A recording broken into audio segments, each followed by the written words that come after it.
ஞானானந்தமயம் தேவம் நிர்மலஸ்படிகாகிருதிம் ஆதாரம் சர்வ வித்யாநாமய கிரீவம் பாஸ்மகே. நேயர்கள் அனைவருக்கும் அஸ்ட்ரோ கேஎஸ் ஐயங்காரின் பணிவான நமஸ்காரங்கள். மாத பலன்.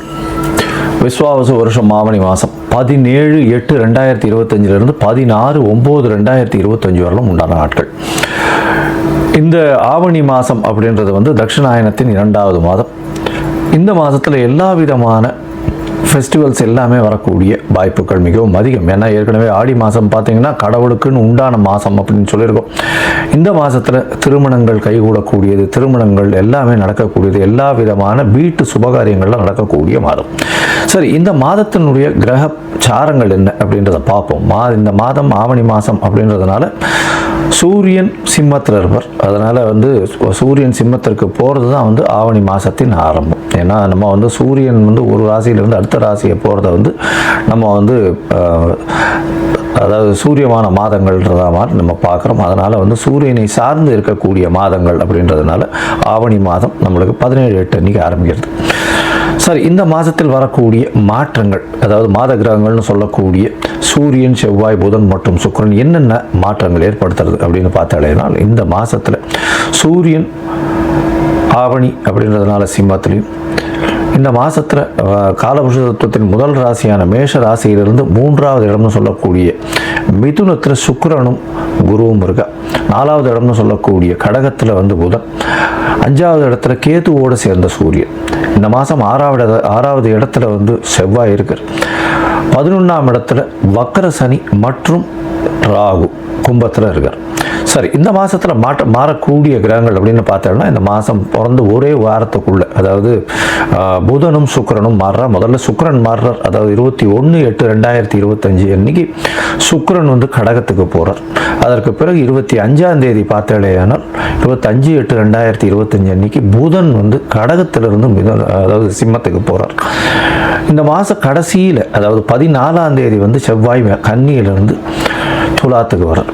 14/9/2025 அன்னைக்கு. அதுக்கப்புறம் 15ஆம் தேதி சுக்கிரன் மறுபடியும் கடகத்திலிருந்து சிம்மத்துக்கு வர்றார். இதுதான் இந்த மாதத்தினுடைய மாற்றங்கள்.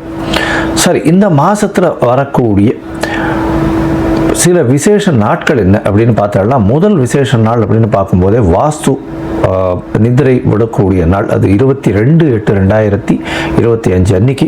அதுவும் மத்தியானம் வாஸ்து நிதிரை விடுறார்.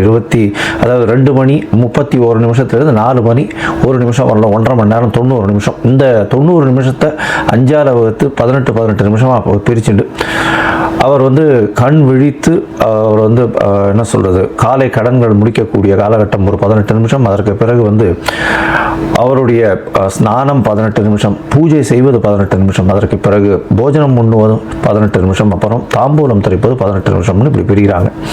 இதில் கடைசி 18 நிமிஷம் தாம்பூலம் தரிப்பதும் போஜனம் மருந்தும் கூடிய காலகட்டத்தில் செய்யக்கூடிய எந்த வேலைகளாக இருந்தாலும், அதாவது வீடு மனை கோல் போடுதல், அது தவிர வீட்டுக்கு புதுசாக வீடு கட்டுறது, வீட்டுக்கு அஸ்திவாரம் போடுறது, மனை இது பூஜை போடுறது, இது எல்லாமே எல்லா விதமான ஏற்றத்துடன் காணப்படும் அப்படின்றது. அது எந்த ஒரு தங்கு தடையின்றி போகக்கூடிய காலகட்டமாக இருக்கும். இந்த வாஸ்து நாளில் உங்களுக்கு எந்த ஒரு அதாவது திதி வார நட்சத்திரம் இது எதுவுமே பார்க்க வேண்டாம். ராகு காலம், யமகண்டம் இந்த மாதிரியான விஷயங்களும் பார்க்க தேவையில்லை இந்த காலகட்டத்தில். அதனால் நல்ல ஒரு ஏற்றமான காலம். நிச்சயமாக வீடு கட்டணும்னு பார்க்குறவங்க இந்த காலகட்டத்தை எடுத்துட்டீங்கன்னா நல்ல ஒரு ஏற்றம் கிடைக்கும். அதற்கு பிறகு இந்த மாதத்தில் பார்த்தேனால் சாம உபாகர்மா, அதாவது எஜுர் உபாகர்மா, சாம உபாகர்மா, சாம வேதம் சொல்கிறவர்களுக்கு இந்த வருஷத்தினுடைய பூணல் மாற்றக்கூடிய அது செலிப்ரேஷன் என்ன, அந்த பூணல் மாற்றக்கூடிய அவர்களுடைய காயத்ரி ஜபத்தை பூணல் மாற்றக்கூடியதும், அவர்கள் காயத்ரி ஜபம் பண்ணி மிகப்பெரிய ஏற்றுமை கொள்ளக்கூடிய காலகட்டம் அப்படின்னு சொல்லக்கூடியது. இது 26/8/2025 அப்படின்னு அந்த நாளில் வருது. அதற்கு பிறகு பார்த்தேனால் வாமன ஜெயந்தி வரக்கூடிய நாள் 4/8/2025 அன்னைக்கு வாமன ஜெயந்தி. அதற்கு பிறகு 5ஆம் தேதி அன்னைக்கு ஸ்ரவண நட்சத்திரம். ஸ்ரவண விரதம் சொல்லக்கூடியது.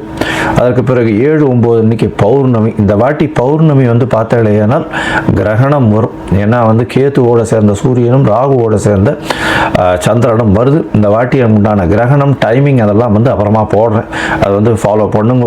ஐ திங்க் பௌர்ணமியில் வர்ற கிரகணம் அப்படின்றதுனால சந்திர கிரகணம் ராத்திரி வந்து சந்திரன் மறைஞ்சு திருப்பி ஒளி ஊட்டக்கூடிய காலகட்டம் வரும். நான் அது இந்தியாவில் தெரியக்கூடிய விஷயம் அது. நான் அதுக்கு உண்டான டைமிங் இல்லாமல் எடுத்து போடுறேன். அதற்கு பிறகு 8-9 அன்னைக்கு மாலையபட்சம் ஆரம்பிக்கிறது. இந்த வாட்டி பட்சம் வந்து நார்மலாக புரட்டாசியில் தான் வரும். முன்னாடி வந்து ஒரு 10 நாள் முன்னாடியே வந்துடுறது. மாலையபட்ச ஆரம்பம் 8-9 அன்னைக்கே ஆரம்பிக்கிறது. 13ஆம் தேதி அன்னைக்கு, அதாவது 12ஆம் தேதி அன்னைக்கு மகாபரணின்னு சொல்லக்கூடியது. அதாவது யாரெல்லாம் பித்ருக்களுக்கு சிரார்த்தம் பண்ணுறாலோ அன்றைக்கி பண்ணக்கூடியது விசேஷம். அதாவது டேட்டு தெரியாமல் இருக்கிறவா, திதி தெரியாமல் இருக்கிறவாள்லாம் அன்றைக்கி பண்ணிடுவா. அதே மாதிரி 14/9/2025 அன்றைக்கி மத்தியாஷ்டமின்னு சொல்லக்கூடியது. இன்றைக்கி அந்த அன்னைக்கு அஷ்டமி வேற, மத்தியாஷ்டமின்னு சொல்லக்கூடிய நடுபாதியான இந்த மாலையபட்சத்தின் நடுபாதி. அதனால் அன்றைக்கும் வந்து எல்லாருக்கும் தர்ப்பணம் கொடுக்கறத பண்ணலாம். இன்றைக்கி கோகுலாஷ்டமி வேறு. ஏன்னா ஆவணி மாதம் வரக்கூடியது அஷ்டமின்றதுனால கோகுலாஷ்டமி ரோகிணி நட்சத்திரோட சேர்ந்து வர்றதுனால அன்னைக்கு முனித்திரியம் ஸ்ரீமடம் இவாளுக்கெல்லாம் வந்து அன்னைக்கு ஸ்ரீ ஜெயந்தி இருக்கக்கூடும். அதனால் அன்னைக்கு வந்து மிகப்பெரிய ஏற்றமான நாள். அது தவிர பார்த்தேனால் ஆவணி மாதம் ரோகிணி நட்சத்திரம், அதற்கு பிறகு அஷ்டமி, இது மூணும் சேர்ந்து வரக்கூடிய காலன்றதுனால கோகுலாஷ்டமி அப்படின்னு கொண்டாடுறேன். சரி, இந்த மாதம் வந்து மேஷம் முதல் மீனம் வரை எப்படி இருக்குது அப்படின்றத பார்க்கலாம். அதற்கு முன்னாடி என்னுடைய மொபைல் நம்பர் ஸ்க்ராலிங்கில் போயின்னு இருக்கும். உங்களுக்கு வந்து அஸ்ட்ராலாஜிக்கல் கன்சல்ட் தேவைப்பட்டதுன்னா எனக்கு வந்து மெசேஜ் பண்ணுங்க. உங்களுடைய date, time, place of birth, உங்களுடைய பெயர், தாய் தகப்பனார் பெயர் அனுப்புங்க. என்னுடைய கட்டணம் என்னன்னு சொல்கிறேன், கட்டணத்தை போடுங்க. அதற்கு பிறகு உங்களுக்கு நான் அந்த பிடிஎஃப் வந்து போட்டுவிட்டு, அதாவது உங்களுடைய ஜாதகத்தை போட்டுவிட்டு, ஜாதகத்தில் சந்தி இருக்கான்னு பார்க்கணும். ஏன்னா எனக்கு தெரிஞ்சவா நிறைய பேர் 50 வயசு 55 வயசுலாம் இருக்குது. அவள்லாம் வந்து மிருகசீரன் நட்சத்திரம் ரிஷப ராசின்னு சொல்லிட்டு இருப்பா, ஆனால் மிதுன ராசியில் இருப்பா. அதே மாதிரி சித்ரா நட்சத்திரம்னு சொல்லிட்டு இருப்பா, துலா ராசியில்னு சொல்லிட்டு இருப்பா, அது கன்னியா ராசியில் இருப்பா. அந்த மாதிரி மாறி மாறி ராசிகளும் சரி லக்னங்களும் சரி மாறி இருந்து, அதனால் வந்து அவளுக்கு இப்போ நல்ல காலம் நடக்குது அப்படின்னு நினச்சிட்டு இருப்போம். ஆனால் வந்து லக்னத்துக்கு ஏற்றமான காலமாக இருக்காது. அதனால் சந்தியில் இருக்கும். அதனால் சந்தி என்னன்றதை பார்த்து அதற்கு அப்புறம் வந்து உங்களுக்கு உண்டான ஜாதகத்தை போடுறேன். அதற்கு பிறகு உங்களுக்கு நான் அப்பாயின்மெண்ட் தரேன். நான் வந்து உங்களோட பேசுகிறேன். உங்களோட பேசும்போது உங்களுக்கு உண்டான பிரச்சனைகள் என்ன ஏதுன்றதை, அதற்கு உண்டான எளிய வழிமுறைகள் என்ன ஏதுன்றதை நான் சொல்கிறேன். சரி, இப்போ மேஷம் முதல் மீனம் வரை விஸ்வாவச வருஷம் ஆவணி மாதம் ஒரு ராசியாக பார்க்கலாம். கும்பம், அவிட்டம், சதயம், பூரட்டாதி, இந்த 3 நட்சத்திரம் 9 பாதங்களை கொண்ட ராசி. ராசியின் அதிபதினு சொல்லக்கூடியவர் சனி. சனி உங்களுடைய ராசியின் அதிபதி வக்கரம் பெற்றிருக்கார், ராசியிலேயே இருக்கார், ராகுவோடு சேர்ந்திருக்கார். இந்த காலகட்டத்தில் மன அழுத்தம் மிகவும் அதிகமாக இருக்கக்கூடிய காலகட்டமாக அமையும். மன அழுத்தம் மிகவும் அதிகமாக இருக்கும். ஓவர்லோடு ஒர்க் இருக்கும். அதாவது வேலை எப்போதான் முடியுன்ற அளவுக்கு வேலை வந்துக்கிட்டே இருக்கும். வேலை செஞ்சுக்கிட்டே இருப்பீங்க, ஆனால் வந்துக்கிட்டே ரொம்ப ஹெவியாக இருக்கக்கூடிய காலகட்டமாக இருக்கும். ஸ்ட்ரெஸ் ரொம்ப அதிகமாக இருக்கும். உடல் உழைப்பு ரொம்ப அதிகமாக இருக்கக்கூடிய காலகட்டம். மன அழுத்தம் இருக்கும். உங்களுடைய ராசிக்கு பார்த்தாலேயானால் இந்த விஸ்வாவச வருஷம் ஆவணி மாதத்தில் பார்க்கும்பொழுது 17/8/2025 16/9/2025 வரலும் உண்டான காலகட்டத்தில் பொதுவாகவே மாத கிரகங்கள்னு சொல்லக்கூடிய சூரியன், செவ்வாய், புதன் மற்றும் சுக்கிரன், இந்த 4 கிரகங்களினுடைய மாற்றங்களை வச்சு தான் மாத பலன்களை சொல்லுவோம். இந்த மாதம் உங்களுடைய ராசிக்கு சம சப்தமத்தில், அதாவது ஆவணி மாதம்ன்றதுனால சிம்ம மாதம்ன்றதுனால சம சப்தமத்தில் வந்து சூரியன் இருக்கார். சனியோட சம சப்தமத்து பார்வையில் வந்து சூரியன் இருக்கிறது அந்த அளவு விசேஷமும் இல்லை. கேதுவோட சம்பந்தம், அதனால் கூட்டாளிகளோட சம்பந்தத்தில் ஜாகிரதையாக இருங்க. கூட்டாளிகள்னால் பார்ட்னர்ஷிப்பில், அதை தவிர வந்து கூட்டு தொழிலில் ரொம்ப ஜாகிரதையாக இருங்க. எதிர்பாலினத்தவருடைய கை ஓங்கக்கூடிய வாய்ப்பு இருக்கும். ஏன்னா ராசிநாதனான சனி வக்கரகதியில் இருக்கிறதுனால அவருக்கு வந்து நல்ல ஒரு ஏற்றம் இருக்காது. இருந்தாலும் 7ஆம் அதிபதி ரொம்ப ஸ்ட்ராங்காக இருக்கிறதுனால நிச்சயமாக எதிர்பாலினத்தவருடைய கை ஓங்கக்கூடும், கூட்டாளிகளுடைய கை ஓங்கக்கூடிய காலகட்டமாக அமையும். பொறுமையாக இருக்கிறது ரொம்பவுமே நல்லது.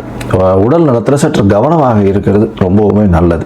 இந்த காலகட்டத்தில் பார்த்தாலேனால் உங்களுக்கு குழந்தை பிராப்தி ஏற்படக்கூடிய பாக்கியம் உண்டு. ஏன்னா அஞ்சாம் இடத்துல புத்திர காரகன் இருக்கிறது மிகவும் ஏற்றம். அத்தோடு சேர்ந்து உங்களுடைய மிகப்பெரிய யோகர்னு சொல்லக்கூடிய 4, 9 அதிபதியான சுக்கிரனும் சேர்ந்திருக்கார் இந்த மாதம். அது ஒரு பெரிய விசேஷம். சுக்கிரன் ஒரு வாரத்தில் அவர் 6ஆம் இடத்துக்கு போடுறார். 4ஆம் அதிபதி 6ஆம் இடத்துக்கு போகிறதுனால புதிய வீடு இடம் வாங்கிறதுக்கு வாய்ப்புகள் நிச்சயமாக இருக்கும். புதிய கடன் அமையக்கூடிய வாய்ப்புகள் நிச்சயமாக இருக்கும். ஏன்னா இந்த மாதம் பார்த்தீங்கன்னா உங்களுடைய ராசிக்கு 5ஆம் அதிபதியும் 6ஆம் இடத்துலேருந்து 7ஆம் இடம் போகிறார். சப்தமத்தில் போய் இருக்கக்கூடிய காலகட்டம். 7ஆம் இடத்துல போய் இருந்து சூரியன், புதன் மற்றும் கேதுவோட சம்பந்தத்தில் இருக்கக்கூடிய காலகட்டமாக இருக்குது. இந்த காலகட்டத்தில் பார்த்தோம்னா எதிர்பாலினத்தவர்களுடைய கை ஓங்கக்கூடிய வாய்ப்பு, கூட்டுத் தொழிலில் கூட்டாளிகளினுடைய கை ஓங்கக்கூடிய வாய்ப்புகள் மிகவும் அதிகம். மொத்தத்தில் பார்க்கும்பொழுது பார்த்தாலேயானால் இந்த மாதத்தில் உடல் நலத்தில் கொஞ்சம் ஜாகிரதையாக இருக்கிறது நல்லது. மன அழுத்தம் கொஞ்சம் அதிகமாக இருக்கும், செலவுகள் அதிகமாக இருக்கக்கூடிய காலகட்டம். ஏன்னா 7 சனி வேறு நடக்கிறது, ஜென்ம சனி வேறு நடக்கிறது, ராகுவோடு சேர்ந்து இருக்கு. அபரிமிதமான எண்ணெய் அலைகள் வரும். அதனால் கொஞ்சம் பொறுமையை கேட்கறது ரொம்பவும் நல்லது. உடல் உழைப்பு அதிகமாக இருக்கக்கூடிய காலகட்டம்.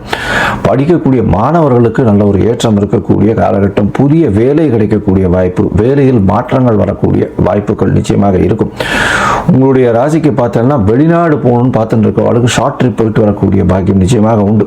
ஏன்னா 3ஆம் அதிபதி 8ஆம் இடத்துல இருக்கிறது ரொம்பவுமே விசேஷம். இந்த காலகட்டத்தில் சப்தமத்தில் கேது, சூரியன் மற்றும் புதன் 3 கிரகங்கள் இருக்கிறது அந்த அளவு ஏற்றத்தை கொடுக்காது. கூட்டு தொழிலில் ரொம்ப ஜாகிரதையாக இருக்கும். சொந்த தொழிலையும் ரொம்ப ஜாகிரதையாக இருக்கிறது மிகவுமே நல்லது. ஏன்னா சொந்த தொழிலில் 10ஆம் அதிபதி 10க்கு 11ஆம் இடத்துல இருந்தாலும் 8ஆம் இடத்துல போய் இருக்கிறது அந்த அளவு விசேஷம் இல்லை.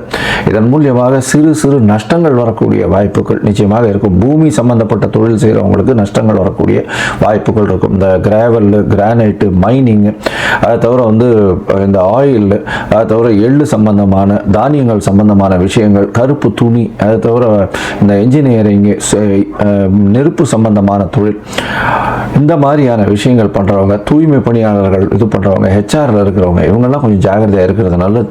அரசியல் சம்பந்தப்பட்டவர்களுக்கு அரசாங்கம் வழியாக சிறு சிறு தொல்லைகள் நிச்சயமாக வரும். ஏன்னா சப்தமத்தில் சூரியன் ரொம்ப ஸ்ட்ராங்காக இருக்குது. ரொம்ப ஜாகிரதையாக இருக்கிறது ரொம்பவுமே நல்லது.